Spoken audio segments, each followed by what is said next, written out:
Welcome to day 3 of reviewing albums like I was a professional album critic. Today's album, Tyler the Creator's IGOR. So I'll listen to each song on the album, then rate the song on a scale of 1 to 10. And at the end of the video, I'll add the scores together, then find the average, and that will be the album score. Alright, enough talk. The first song on the album, IGOR's theme. This is basically an intro to the album and also an introduction to the character that Tyler the Creator portrays. You know when you listen to this theme song of a superhero, maybe Spider-Man, and it tells you a lot about Spider-Man and what Spider-Man does? That's kind of the same thing for IGOR's theme. IGOR's theme does this with more than just words. It's the soundscape that is the introduction to this character. The song starts abruptly, no fading or nothing. It begins with a grimy static intro that is dark and a little disturbing, but it's also contrasted with this jumpy beat and this soulful vocals that just makes it work, kind of like the album cover itself, where there's a beautiful luscious retro pink that is contrasted with this noir black roughly cut out image of Tyler the Creator, and somehow it works perfectly. This is a perfect theme song, 9 out of 10. Earthquake. Earthquake is a perfect song, if not for anything, but just to how it fits into basically any emotion. Not only does it fit into these emotions, it builds upon it too. From pain to happiness, when you fall in love or if you are going through a breakup, from when you feel lonely to that short burst of anger, the song just works with every emotion. On this song, Tyler is begging his love to stay, admitting that it is his fault and is responsible for making the person want to leave.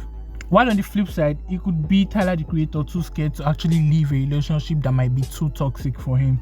It goes as far as him taking the blame for things he didn't do, just because of his obsessive need to be with the person. Plus, the cherry on the cake on this song has to be Playboy Carti.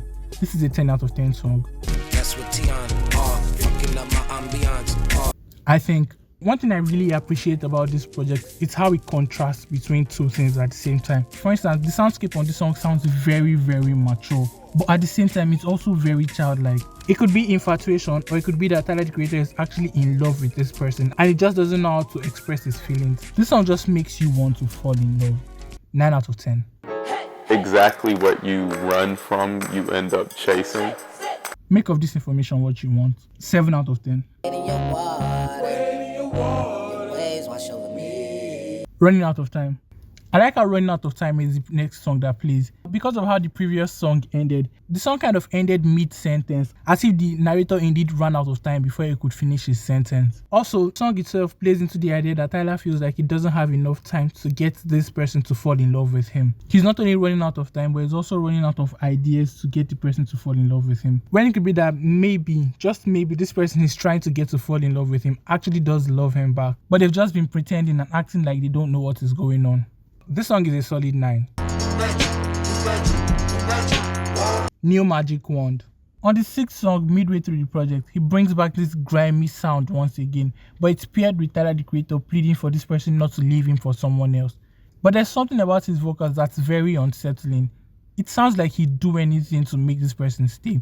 He sounds twisted, and he even admits that he's envious just looking at how happy his lover looks with another person. He's also jealous and he'd do anything to make her disappear, hinting at the fact that his new magic wand could be a gun, because he said,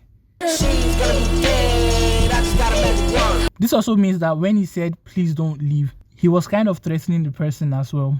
You under oath, I pick a side, and if you don't, I'll pick you both. And towards the end of this song, there's a single note that keeps replaying. It sounds very sinister and it's just epic. This song is definitely a 10. A Boy is a Gun. The title of this song plays on the phrase, a girl is a gun. I still don't know why this is the only song that has an asterisk to its title. I've got a couple of theories I'm playing with, but that's something for another video. But if any of y'all know, please tell me. Or if you've got any theories, I'm very much open to it. But that being said, this is a solid 8. I'm your puppet. Puppets. On this song, Tyler starts to become more self-aware and comes to terms with the idea that he had given up control of his life just to please someone, which is a very toxic way to live. Admitting that he doesn't know how to get by without third person. And he starts to wonder if the things he had done up until this point were of his own free will or the other person controlling him. At the end of this song, the narrator says, but at some point, you come to your senses. And I believe this is where he starts to take steps towards his freedom. This song is an easy 10. Dracula, Dracula, Dracula. What's good? This is the most rapping on the entire album. He also talks about the car crash that he was involved in 2018. On the chorus, Tyler said repeatedly that he sees the light, which is something most people who have had near-death experiences claim also. I see the light could also be referring to him gaining clarity after he regains control of himself from being a puppet and letting go of the toxic relationship, which then prompts a very common question after leaving relationship. I don't know what's harder, letting go or just being okay with it. 8 out of 10.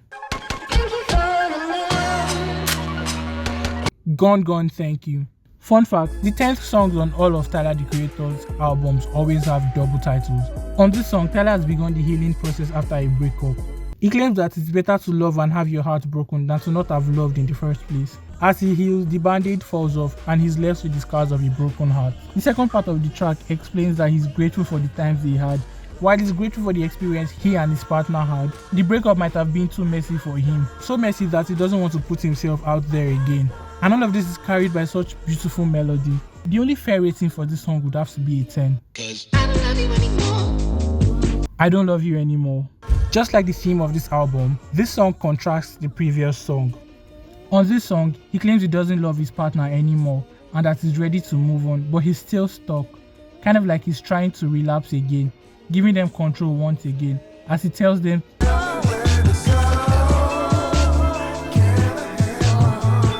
meaning maybe he might not be fully over this person, and giving them control once again is definitely not a good idea.